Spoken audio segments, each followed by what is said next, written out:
Now the next one comes is that when we say Lok Sabha and Rajya Sabha.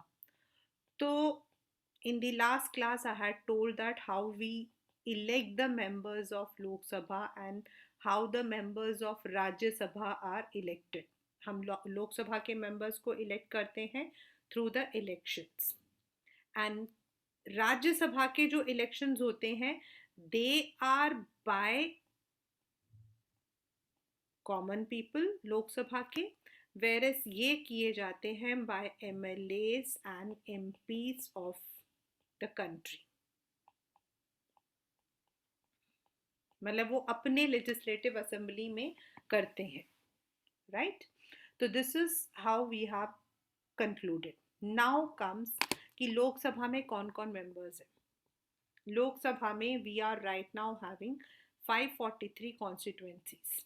हमारे जो constituencies हैं यानी कि जो हमारा पूरा भारत है that has been divided on some geographical base, कि इतनी जगह पर जब इतने लोग रहते होंगे तो हम उसको एक कॉन्स्टिट्यूएंसी बोलेंगे. So it is on that basis it is divided into 543. तो हमारे लोकसभा में 543 सीट्स होते हैं, but not all the 543 seats are occupied by the ruling ministers. अब जो जीत कर आता है मतलब एक, तो उनको 2/3 सीट्स उनका होता है normally, and the rest goes to the opposition members जो जीते नहीं है. एंड नेक्स्ट इज जो जीत के भी आता है उसमें से अराउंड 50 to 60 तो बन जाते हैं आपके मिनिस्टर्स, एंड बाकी आपके बन जाते हैं MPs यानी कि members of parliament. Now in Rajya Sabha जितने हमारे मेंबर्स हैं they are all called as permanent members, permanent MPs, क्योंकि they are elected, then re-elect भी हो सकते हैं, बट ये होते हैं on the basis of the election that we conduct. अब इन ये जो मैंने यहाँ बताया मिनिस्टर्स, तो जो ये ministers, prime minister, ministers, then MPs, they all come under political executives. यानी कि they are political इसलिए because they belong to a political party, क्योंकि ये जो है they belong to some political parties and they are selected or elected for a tenure of 5 years. And उसको ख़त्म करने के बाद अगर उनकी मतलब हो भी सकता है कि वो मिनिस्टर अगली बार मिनिस्टर ना बने, मे बी उसको पोर्टफोलियो ना मिले.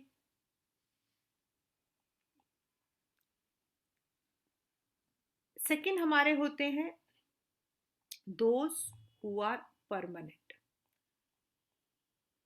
ये वाले नहीं, अलग परमानेंट एग्जीक्यूटिव्स, यानी कि आपके जितने भी हम लोग IAS पास करते हैं, IPS पास करते हैं, the one who are as a district magistrate, ये सब आपके एक एक पर्टिकुलर रीजन की देखभाल करते हैं.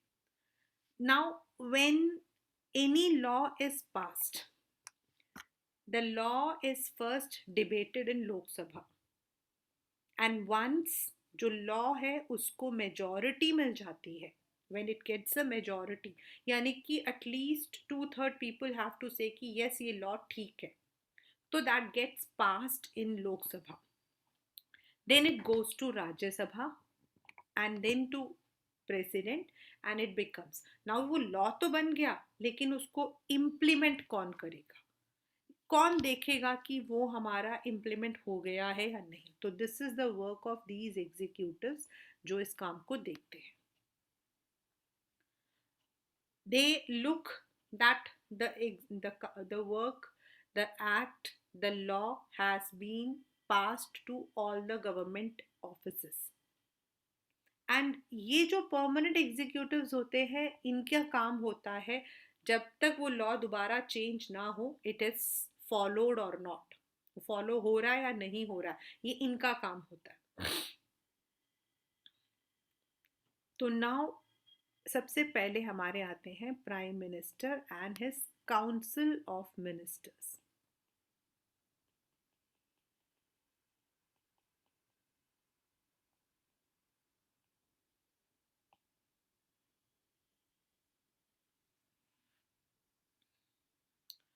Who is prime minister in US? क्या होता है यूएस यूके वगैरह में, यूएस में क्या होता है, टू पार्टी सिस्टम होता है.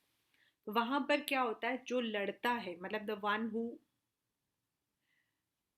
फाइट्स द इलेक्शन, मतलब मैं लड़ रही हूँ, मेरे सामने कोई और होगा, तो लड़ाई जो है वो इन मतलब कि 3 या 4 लोगों में होता है. और हमारी एक पार्टी होती है, बट पार्टी का उसमें कोई काम नहीं होता. The people have to elect between me, the second one and the third one. And if I come to the power, तो मेरे जो पार्टी में जो मेंबर्स हैं दे विल बिकम माई. जैसे मान लो मैं जीत के आ गई, अब मेरे पास आप सब हो, कृष्णा है, मोनिशा है, गौनिक है, प्रज्ञा है, सब है.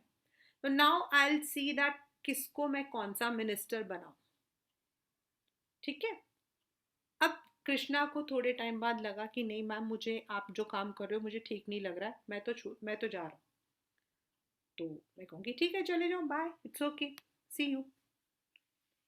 ये आपका यूएस सिस्टम है. लेकिन हमारे यहाँ क्या होता है, if I have been elected as a prime minister, ठीक है, तो नाउ जो मेरा काउंसिल ऑफ मिनिस्टर है उसे मैं ही चूज करूंगी कि कृष्णा विल बी ये मिनिस्टर, मोनिशा ये मिनिस्टर होगी, गौनिक ये होगा, प्रज्ञा ये होगी, यश ये होगा, करके मैं इलेक्ट करूंगी. लेकिन मान लो ड्यू टू सर्टेन सिचुएशन कोई भी एक मिनिस्टर कहता है कि मैम हम आपके साथ नहीं है, वी वांट टू रिजाइन, या फिर due to some problems in the country, there is unrest, the people demand, मतलब एक पर्टिकुलर मिनिस्टर को बोलते हैं आप रिजाइन कर दो, then the entire council along with the prime minister has to resign. हमारे यहाँ पर फिर रिजाइन करना पड़ता है if there is no confidence motion. And वो एक के ऊपर होगा तो भी, सबके ऊपर होगा तो भी. Where is in US it is not there. अगर आपका मतलब कि अगर आप अभी जो बिदेन बाइडेन है, लेकिन अगर मान लो कि उनका कोई मिनिस्टर कहता है आई डोंट सपोर्ट यू, तो वो कहेगा जाओ अपना रास्ता नाप लो. Biden will be there till his tenure, उसको कोई नहीं हिला सकता. बट हमारे यहाँ ऐसा नहीं है. अगर हमारे यहाँ कोई भी मिनिस्टर रिजाइन करता है या नो कॉन्फिडेंस आ जाता है, तो the entire cabinet has to resign. ये जो prime minister and council of ministers हैं, हम इनको कैबिनेट भी कहते हैं. Why? Because they work together like a team. They work together like a team. Now, let us come to the functions of Prime Minister. In our country, Prime Minister is the head of the political party which wins the election. Which wins the election. जो election को win कर लेता है, उसका जो leader होता है, मतलब वो जो लोग होते हैं वहां पे, उन्होंने चूज किया होता है कि अगर हमारी पार्टी जीतेगी तो ये हमारा चीफ मिनिस्टर होगा, हमारी पार्टी जीतेगी तो ये हमारा प्राइम मिनिस्टर होगा. The fascia is decided by the members of the people. जो मेंबर्स होते हैं वो डिसाइड करते हैं. तो जो भी प्राइम जो जिसको भी उन्होंने सोचा होता है कि अगर हमारी पार्टी जीतेगी तो ये लीडर होगा, ही becomes the prime minister. right now Narendra Modi ji is the prime minister, so he has been chosen by the people, by the members of their political party. हो सकता है अगली बार वो कहें कि हम नरेंद्र मोदी को नहीं, हम अमित शाह को मनाना चाहते हैं. हो सकता है अगली बार मोदी जी कहते हैं मेरी तबीयत ठीक नहीं है, आप किसी और को लीडर बना दो, तो अगली बार हो सकता है कि इवन इलेक्शंस बीजेपी जीत जाए लेकिन हमारा प्राइम मिनिस्टर कोई और बन जाए. So it is not an issue. The leaders are normally elected by the members of that political party. Now, once the prime minister is elected, क्या क्या काम करता है? He is the one who will distribute the work to his ministers, यानी कि किसको मैं कौन सा काम दूंगा। होम मिनिस्ट्री किसके पास होगी, डिफेंस मिनिस्ट्री किसके पास होगी, फाइनेंस मिनिस्ट्री किसके पास होगी। This all distribution he does. और अगर उसको लगता है कि वो काम ठीक से नहीं हो रहा है तो ही कैन रीडिस्ट्रीब्यूट। लाइक हमारे यहाँ पर मतलब 3 साल पहले क्या नाम है इसका, I am not able to remember, one lady was, अभी मेरे को नाम नहीं याद आ रहा, वो फेमस हीरोइन थी, she was a textile minister, but उसके ऊपर कई केसेस हो गए। एक तो उसने झूठ बोला दैट आई एम एजुकेटेड। अब हमारे देश में ऐसा कुछ नहीं है कि आपको एजुकेटेड होना है, ज़रूरी नहीं है। लेकिन उसने क्या किया, उसने एक दिन का एक वर्कशॉप अटेंड किया, उसको एक सर्टिफिकेट मिला, कहते देखो मुझे सर्टिफिकेट मिल गया, I am educated. So people made fun of her. Then Modi ji ने उनको हटाकर उनको दूसरा मिनिस्ट्री दे दिया और यहाँ दूसरा ले। So it is up to the prime minister कि वो किसको काम दे रहा है। लाइक अभी हमारे होम मिनिस्टर अमित शाह हैं, अगर मोदी जी को लगता है कि अमित शाह की जगह किसी और को देना तो ही कैन गिव। अभी निर्मला सीतारामन हमारी फाइनेंस मिनिस्टर है, if he feels that she should be removed, इनको किसी और में देना है, हो सकता है। So it is he who distributes and redistribute the work. He supervises the work, मतलब काम को देखना वो कर रहे या नहीं ये उनका काम है। He is the one who chairs all the meetings of the ministers. Chairs all the meeting मतलब जब भी कोई मीटिंग होगी, जैसे अभी कोविड के सिचुएशन के लिए था, भाई हर एक स्टेट में कितना कोविड है, कौन से स्टेट में सबसे ज़्यादा है, कौन से स्टेट में कम है, कौन सा स्टेट क्या मेशर ले रहा है, ये सब अगर उनको सबको बुलाना है तो he is the one who will chair, मतलब he will be the head. Meeting उनके ही उसमें होगा। एंड इफ he resigns, किसी वजह से अगर वो resigns, then the entire cabinet also has to resign. तो हमारे यहाँ पर प्राइम मिनिस्टर का जो पोजीशन है, it is very very very very powerful. In America we don't have the prime minister, वहाँ जो प्रेसिडेंट है उसका पावर बहुत पावरफुल होता है। इन यूके वहाँ पर क्या है कि जो प्राइम मिनिस्टर है इस वक्त में, ही हैज़ द पावर, लेकिन वहाँ जो क्वीन है, she is the head of the state. हमारे यहाँ जैसे प्रेसिडेंट है वैसे वो है। So the prime minister holds a मतलब कि a powerful position in our country. हमारी कंट्री के अंदर उनका जो पोजिशन है वो काफ़ी पावरफुल है। नाउ कम्स कि ये जो कैबिनेट मिनिस्टर्स है, मैंने आपको बताया हाउ, अब ये प्राइम मिनिस्टर कैसे इलेक्ट होते हैं, ये तो मैंने आपको बताया that when the elections are held तो जो लीडर होगा वो, अब इस लीडर को, अब मान लो इलेक्शन हुए, ठीक है,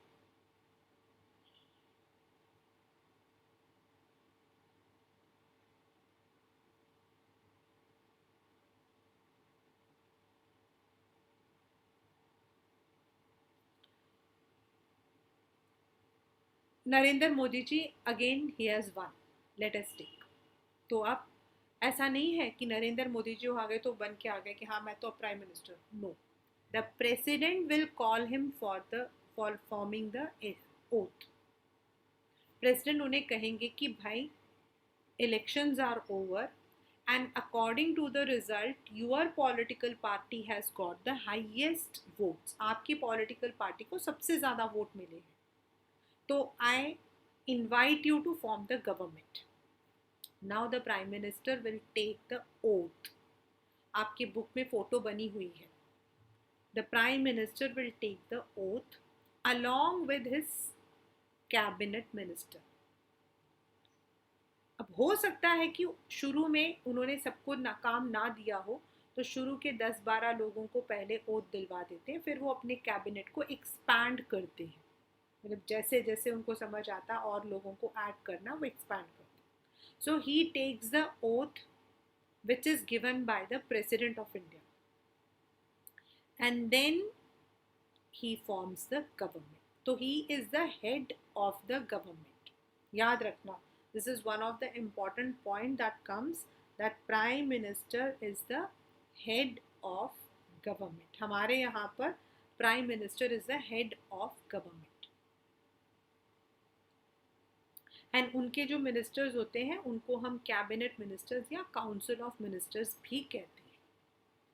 They will be holding the important portfolios like telecommunication, defense, home, finance. आपके अलग अलग हैं इनको.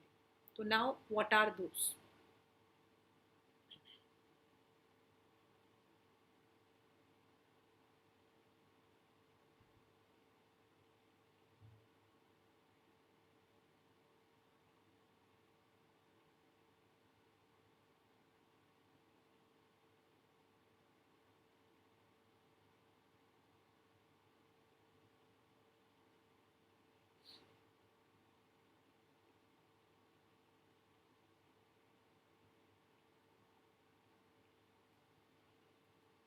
We have 3 categories of ministers. हमारे 3 categories होते हैं.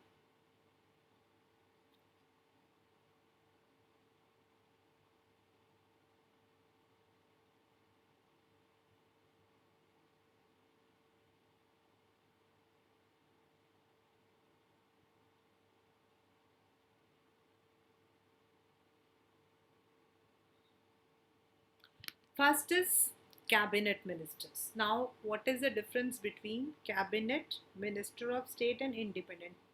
Minister of independent बोलते हैं. क्या फर्क है? Now, there might be cabinet ministers जो बड़े बड़े आपके जो portfolios हैं, like defense, then आपका finance, then आपके टेलीकम्युनिकेशन, बैंकिंग, जो बड़ी बड़े आपकी मिनिस्ट्रीज होते हैं उनके जो हेड होते हैं उनको हम कैबिनेट मिनिस्टर्स बोलते हैं. एंड इनको जो है they are assisted. And then there are small ministries, छोटे छोटे मिनिस्ट्रीज होती हैं जिसमें हमेशा काम नहीं होता, लाइक पावर. तो ये होते हैं आपकी independent charge, ministers with independent charge.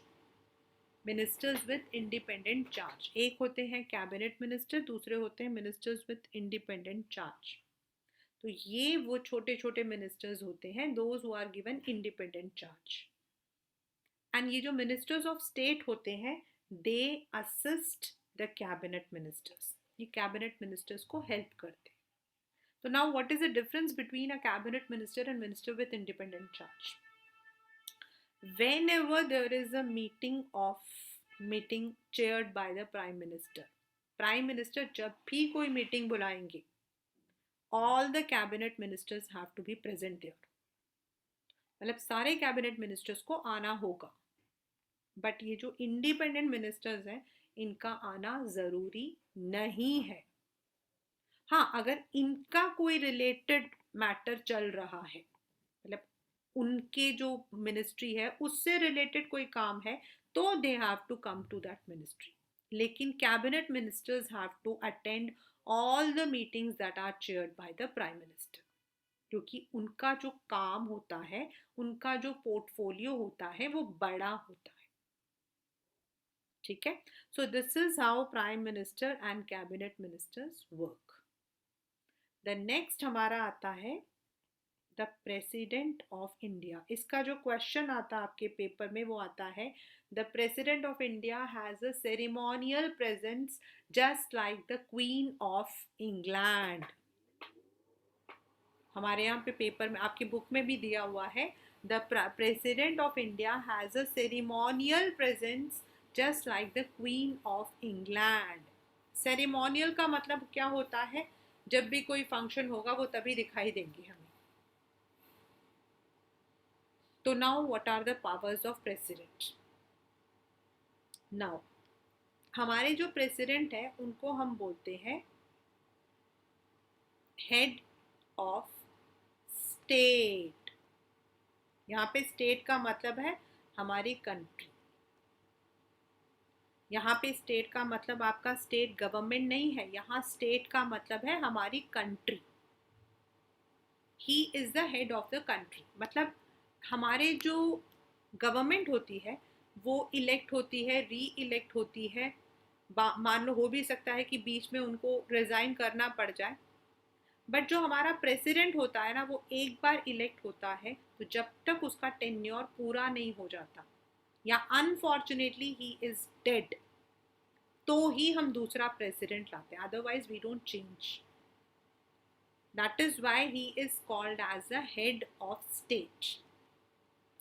जितने भी हमारे कंट्री में ट्रेटी साइन होते हैं, कोई भी ट्रेटी का मतलब होता है agreement.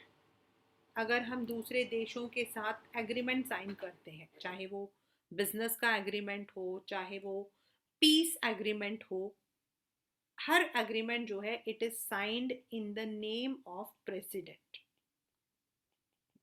It is signed in the name of president. वो ये नहीं बोला जाता Narendra Modi has signed an agreement. It is said in the name of President of India, this agreement has been signed. Secondly, जितने हमारे थ्री आर्म्ड फोर्सेस हैं, हमारे जो थ्री आर्म्ड फोर्सेस हैं, दैट इज एयर,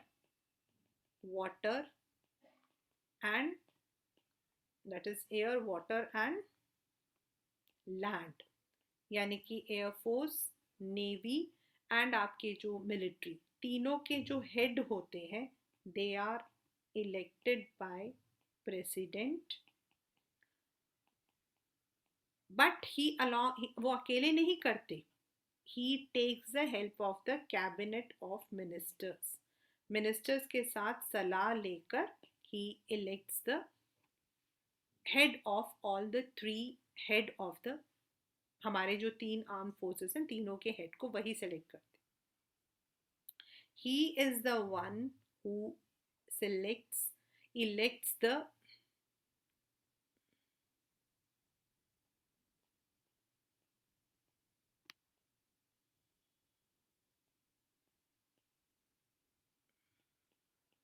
हमारे जो चीफ जस्टिस होते हैं उनको वही सिलेक्ट करते हैं। He is the one. He is the one who appoints the election commissioner. हमारे यहाँ के जो इलेक्शन कमिश्नर हैं उनको भी वही इलेक्ट करते हैं। So apart from being the head of the state, वो कोई काम नहीं करते हैं, definitely he doesn't do any work, लेकिन ये अपॉइंटमेंट वगैरह जो भी होता है this is all done by the president of India. Then जो ट्रेटीज हमारे साइन होती हैं वो सब भी उन्हीं को करना होता है। देन हमारे यहाँ पर आपको पता है दूत होते हैं, दूत, राजदूत, यानी कि the messengers of our country, जो हमारी कंट्री की कोई भी बात होती तो उसको दूसरी कंट्री तक पहुंचाते हैं। पहले ज़माने में तो वो राजदूत होते थे जो घोड़े पे टक टक टक टक करके आते थे और आकर राजा को सिखाते थे, लेकिन आजकल हम उसका नाम बोलते हैं, we call them as ambassadors. We call them as ambassadors. तो जितने हमारे एम्बेसडर्स होते हैं उनको अपॉइंट करना भी प्रेसिडेंट का काम होता है। उनको अपॉइंट करना भी प्रेसिडेंट का काम होता है, यानी कि ये सारे काम जो हैं they are done by the president, but he also has some discretionary powers. He also has some discretionary powers, मतलब कुछ स्पेशल पावर्स भी हैं उनके पास। तो वो कौन से हैं? फर्स्ट, अगर मान लो कंट्री में कोई झगड़ा चल रहा है, देयर इज सम अनरेस्ट, लड़ाई चल रही है, देन अगर इमरजेंसी डिक्लेयर करनी हो, emergency is a state, emergency का मतलब हो जाता है जैसे अभी हमारे लॉकडाउन हो ना वैसे, बट इमरजेंसी में क्या होता है, आपका कोई राइट नहीं होता, यू कैन नॉट से हमारे पास राइट टू स्पीच है, हमारे पास राइट टू है, यू कैन नॉट। तो he is the one who declares the emergency. Secondly, मतलब उसको हम कई बार प्रेसिडेंट्स रूल लग जाता है। Secondly, if any person has been convicted, मतलब उसको जो है फांसी की सजा मिल गई, उसको सजा से बचा सकता तो सिर्फ प्रेसिडेंट बचा सकता। थर्ड इज, मान लो किसी भी पॉलिटिकल पावर को, पॉलिटिकल पार्टी को, किसी भी पॉलिटिकल पार्टी को has not got any clear majority, the political party has not got any clear majority,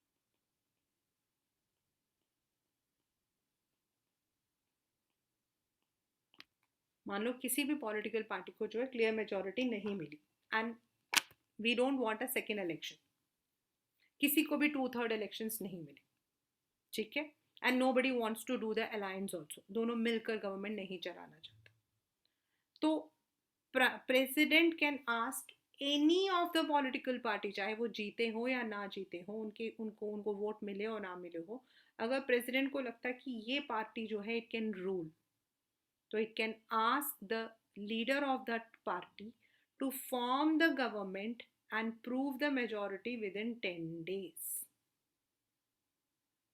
irrespective of उनको कितने वोट्स मिले हैं। तो ये प्रेसिडेंट ही कर सकता है। इन केस एक इलेक्शन हुआ, उसमें कोई पार्टी जीत के नहीं आई, तो the president can ask any political party to form the government and prove the majority. यानी कि अगर कोई देर इज सम हैंगिंग सम, मतलब कि कुछ पनिशमेंट मिला है, तो उसको स्टॉप करने का जो राइट है that is with the president. Then if the country is undergoing some civil war या अनरेस्ट, मतलब वायलेंस वगैरह चल रही है, इमरजेंसी डिक्लेयर करना, या फिर electing government when there is no majority, कोई मेजॉरिटी ना हो तो इलेक्शंस मतलब इलेक्ट करना, and last but not the least is pocket veto. Pocket veto ये हालांकि आपके पेपर में नहीं है, लेकिन एक दो बार it has come in the paper. Pocket veto का मतलब हो जाता है, मान लो प्रेसिडेंट के पास कोई बिल गया पास होने के लिए, ठीक है, now the president did not, उसको कुछ नहीं किया, in the mean while president change हो गए, या फिर देर इज नो टाइम कि प्रेसिडेंट उसको अपने पास कितने दिन तक रख सकता है, he can keep for 3 month 6 months. अब 6 मंथ तक उसने वो बिल रखा हुआ था, 6 मंथ्स के बाद प्रेसिडेंट चेंज हो गया, या फिर गवर्नमेंट चेंज हो गई, गवर्नमेंट चेंज हो गई, अब नए गवर्नमेंट को वो वाला लॉ नहीं लेकर आना था, तो that is a pocket veto. Veto का मतलब होता है द पावर टू से नो, एंड वो डायरेक्टली तो नो नहीं बोल सकता, लेकिन वो अपने पास में उस बिल को जब तक वो चाहता है वो रख सकता है। देयर इज नो, मतलब ऐसा कुछ कॉन्स्टिट्यूशन में नहीं है कि जैसे हमारे पास है कि राज्यसभा में कोई भी जाएगा तो वो 14 डेज ही रह सकता है, but there is no instructions कि प्रेसिडेंट उसे कितने दिन रख सकता है। और हमारे इंडिया के अंदर ऐसे 2 बार हुआ है कि प्रेसिडेंट जो है उसके पास बिल गया, but he did not act on that bill, उसके बाद गवर्नमेंट चेंज हो गया, एंड वो एक्ट जो है वो कभी बना ही नहीं, ज्ञानी जैल सिंह जी के ज़माने में। So these are the discretionary power of president. So this is what we have studied till now कि लोकसभा राज्यसभा लोकसभा के जो मेंबर्स होते हैं वो देन आपके how what are their powers prime minister के क्या फंक्शंस हैं प्रेसिडेंट का क्या क्या फंक्शंस हैं and what are his discretionary power now the question comes how is the president of India elected prime minister का तो हमें पता लग गया कि there is an election right अब प्रेसिडेंट को कैसे इलेक्ट करते हैं हु बिकम्स अ प्रेसिडेंट क्या उसे पॉलिटिकल पार्टी का मेंबर होना पड़ता है तो now the question is president is elected through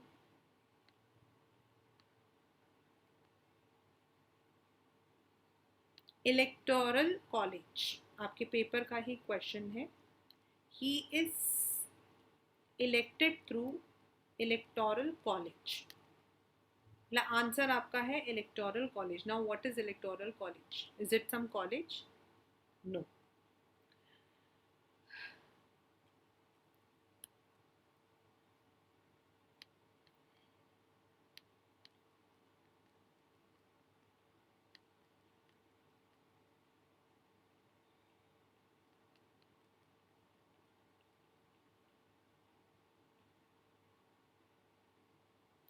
जब प्रेसिडेंट का टेन्योर ख़त्म होने वाला होता है तो we can nominate anyone for the person may be और may not be from political background एक जो हमारे पुराने वाले थे इससे पहले जो प्रणब मुखर्जी थे ही वॉज फ्रॉम कांग्रेस लेकिन doctor APJ Abdul Kalam did not belong to any political party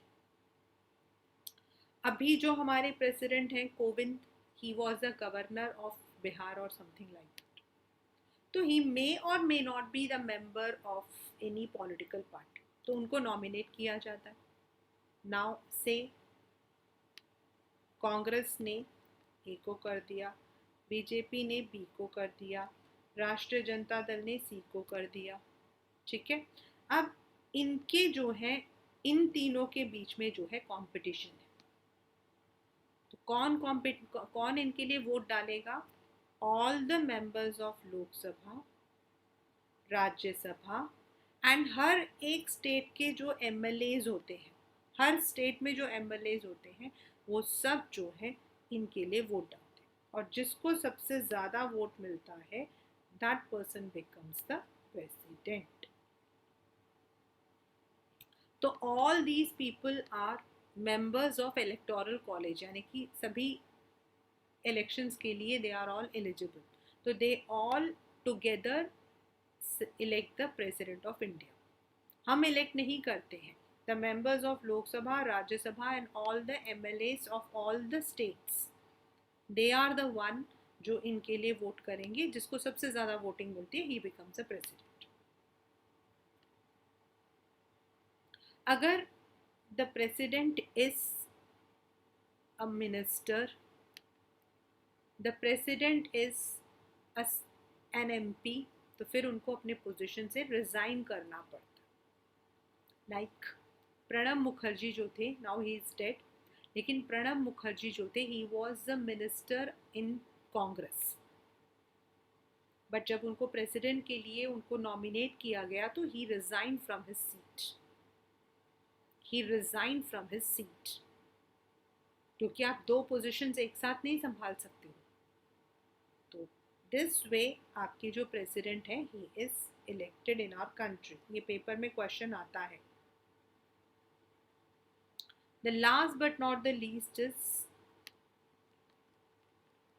judiciary in our country judiciary is called as integrated judiciary हमारे यहाँ पर हम जुडिशरी को इंटीग्रेटेड बोलते हैं मतलब हमारे यहाँ पर जितने भी आपके कोर्ट हैं the courts at various level that is at the district then आपका हाई कोर्ट एंड सब देन आपका सुप्रीम कोर्ट तो सबसे ऊपर हमारा एपेक्स कोर्ट एपेक्स मतलब हाईएस्ट कोर्ट हमारा सुप्रीम कोर्ट है एंड हर एक स्टेट में, हर एक स्टेट के अंदर जो है we have the high courts.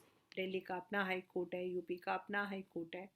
Then हर एक स्टेट के अंदर डिस्ट्रिक्ट्स होते हैं, उसको हम फर्दर डिवाइड कर देते हैं. जैसे हमारे यहाँ ईस्ट डिस्ट्रिक्ट है, साउथ दिल्ली डिस्ट्रिक्ट है, नॉर्थ दिल्ली है, सेंट्रल दिल्ली है. उनके लिए आपके अलग कोर्ट्स होते हैं.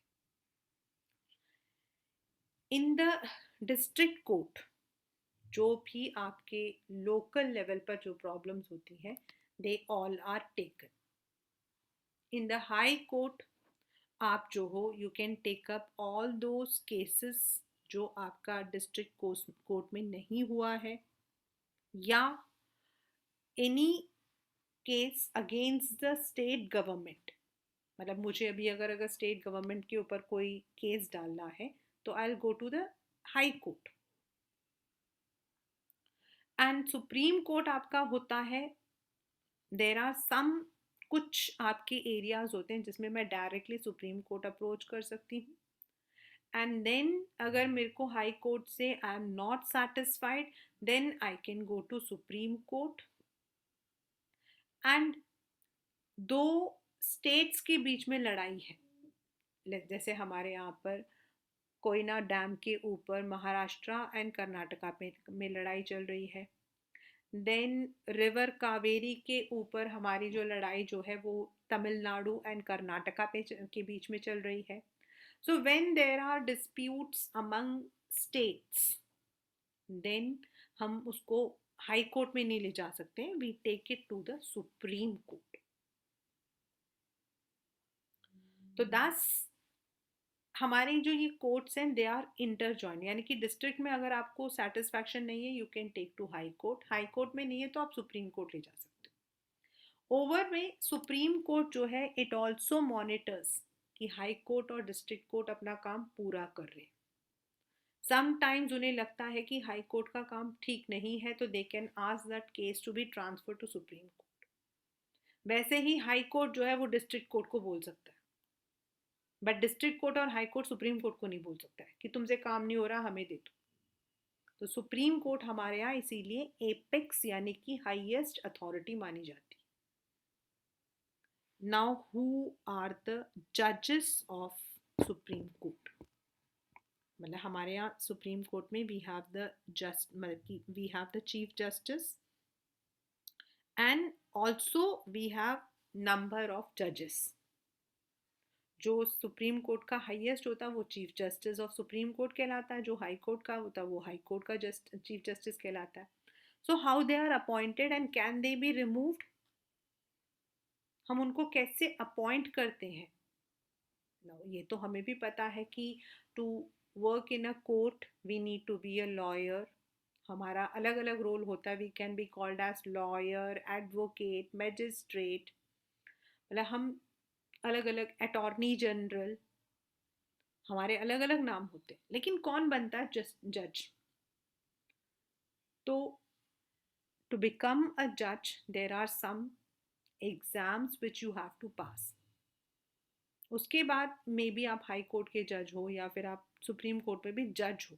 Now there might be many जजेस. वो जो मूवी में दिखाते हैं ना, क्या नाम है, ऑर्डर ऑर्डर सरदार जी के सर पे पॉन्ड्स का पाउडर, ऐसा नहीं होता है.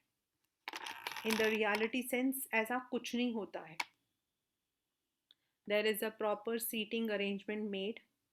जज बैठेगा, उसके साथ में ज्यूरी ऑफ मेंबर्स बैठते हैं, दोज हु माइट बी जजेस.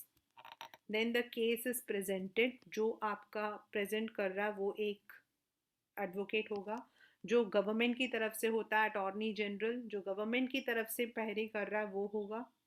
मतलब एक आपका होगा जो सिविल जज होगा जो कि गवर्नमेंट की तरफ से लड़ रहा है, एक दूसरी तरफ से. And sometimes if it is between two government तो अटॉर्नी जनरल्स होते हैं आपके.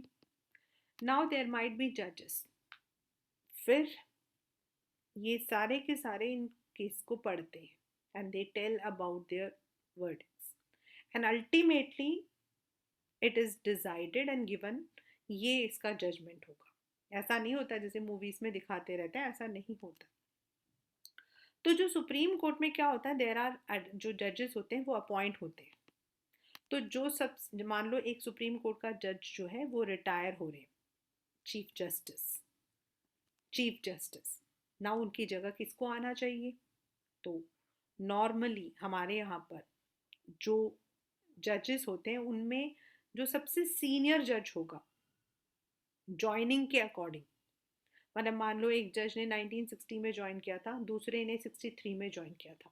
अब जो 60 वाला जज है वो ही इज रिटायरिंग, तो जो 63 वाला होगा उसको मिल जाता chance.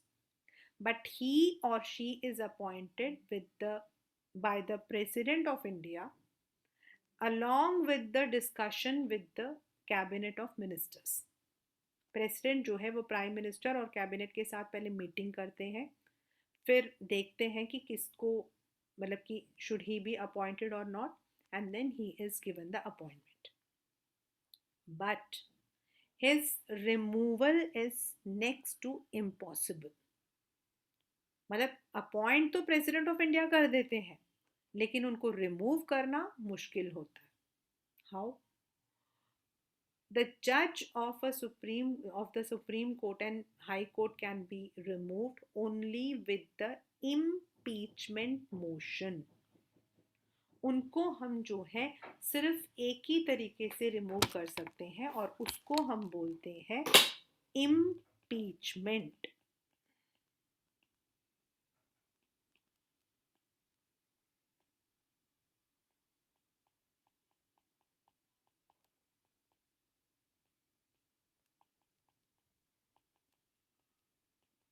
And what is impeachment motion? 2/3 votes separately from each house, यानी कि लोकसभा में अगर 250 लोग हैं तो उनका 2/3, एंड राज्यसभा में 543 है तो उनका 2/3। अलग अलग पहले बोला जाएगा कि भाई ये जो जज है he is not fit for work, उससे ये गलती हो गई है, उसने ये पाप कर दिया है, तो we can not appoint him as a, मतलब कि चीफ जस्टिस। तो इसीलिए we have to remove him. अब रिमूव करने के लिए पहले जो स्पीकर होगा लोकसभा का वो और राज्यसभा का स्पीकर बताएगा, and then the voting will be done. Lok Sabha में जितने मेंबर्स हैं 543, उनके 2/3 लोग, एंड राज्यसभा में जितने हैं उनके 2/3 मेंबर को अलग अलग जो है काउंटिंग होगी। एंड अगर 250 का 2/3 एंड 543 का 2/3, यानी कि समझ लीजिए आप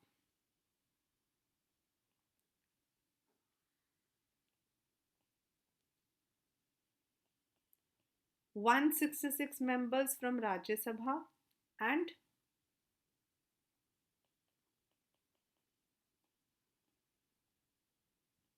362 members from Lok Sabha।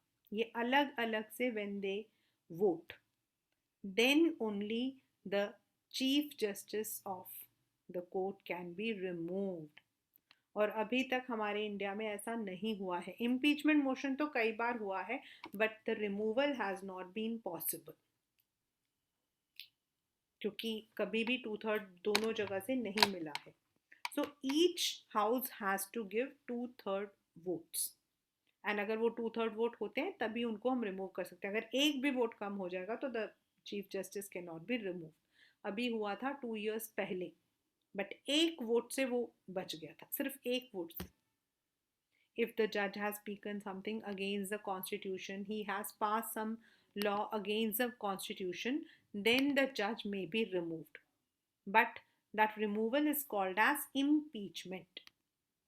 And अभी तक हमारे यहाँ पे ऐसा नहीं हुआ है कि इम्पीचमेंट से हम किसी जज को रिमूव कर सकें। So in this manner we can see that हमारे यहाँ का जो कॉन्स्टिट्यूशन है that is very flexible, at the same time it is also very very rigid. Not every, हर एक को हम जनरल में अपॉइंट नहीं कर सकते हैं, हर एक को हम जनरल में रिमूव नहीं कर सकते हैं। The prime minister can not take absolute power कि मैं तो पावर में आ गया हूँ तो मैं सारे पावर को मैं ही रखूँगा। He can not take it, मतलब there are ways to remove the prime minister also. Like अगर if no confidence motion आ गया है, then लोकसभा जिसको हम लोग करते हैं उसमें नंबर ऑफ मेंबर्स ज़्यादा होते हैं, वो हमारे रिप्रेजेंटेटिव्स हैं, so we give more power to them. Rajya Sabha का पावर हम थोड़ा कम कर देते हैं। प्रेसिडेंट को पावर है भी और नहीं भी है, यानी कि हर एक को कुछ पावर्स है, कुछ पावर्स नहीं है। And it is the duty of all the three, legislatives, executives and judiciary, to see that जो हमारा रूल चलता है democratic, it should be constitutional, it should not break the constitution's main principles. तो this is how working of institutions हमारा चलता है।